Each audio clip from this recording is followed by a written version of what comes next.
What's going on, traders? My name's Clay with Top One, and this is the weekly outlook video. Let's dive right into it. September almost come and gone, and we are almost down to 3 months left in the year, and we got something big coming up.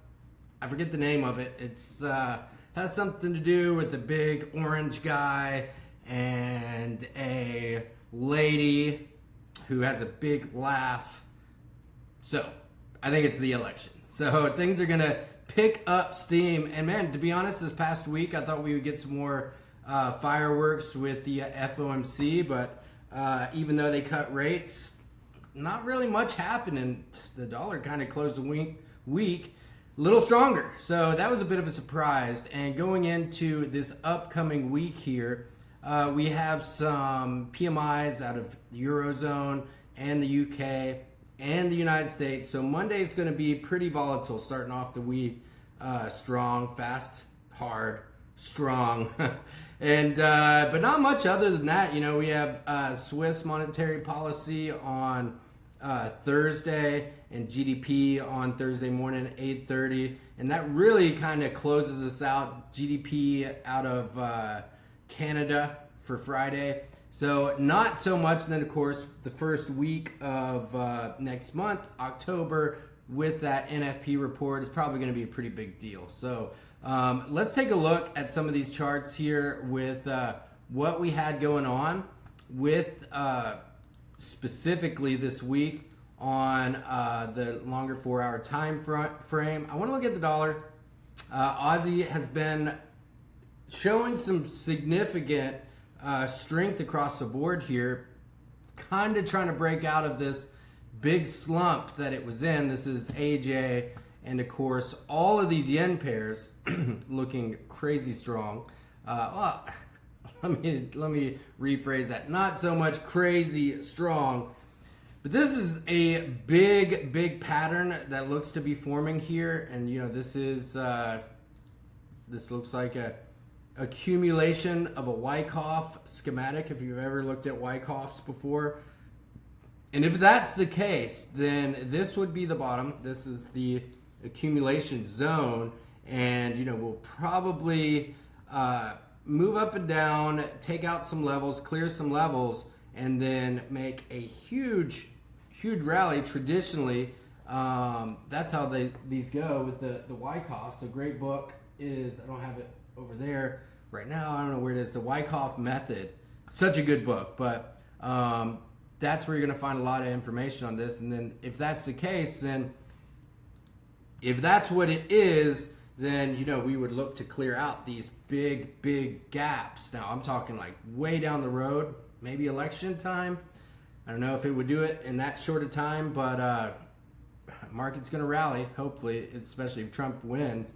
I would say we're going to see some serious rallies in the market. So, and bullish rallies, not so much for the yen. So, so that's GJ. Let's take a look at, again, these dollar pairs. And GU finished the week super strong. So this is, this is Wednesday, and you see these big wicks here, and a big push up, a big push down, and price climbed against the dollar pretty significantly. You can even see this in dollar CAD here, which is kind of going sideways. New Zealand dollar, seeing some, but like, again, like I said to start it off, it wasn't crazy, right? It wasn't like a crazy run. And if we take a look at the NAS, we're still kind of in a holding pattern, and I would suspect, more than likely, you know, and you would think with them cutting rates that, you know, might have a bigger rally in the market, but this is the potential sign of stagflation. Now, S&P 500 made a new high off of it, but, you know, the markets aren't really rallying. And so when you cut rates or reduce interest rates, but still the market stays stagnant, that is, you know, in a nutshell, stagflation. So let's take a look at gold, though. 2,700, with all of the geopolitical stuff going on. the election, everything else, the market is saying the safest bet right now is gold. So, this might be something good to trade moving forward, especially as we get closer to the election. And I'm sitting here looking at it like, man, because I don't even really trade gold. But sitting here looking at it, it's like, dang, man, I don't know. It's there's a lot of indecision in every market except the gold market right now because of all of the uncertainty in the world right now. So hopefully things become a little more certain, things start to chill out, things become safer, and things become more affordable for normal people like us.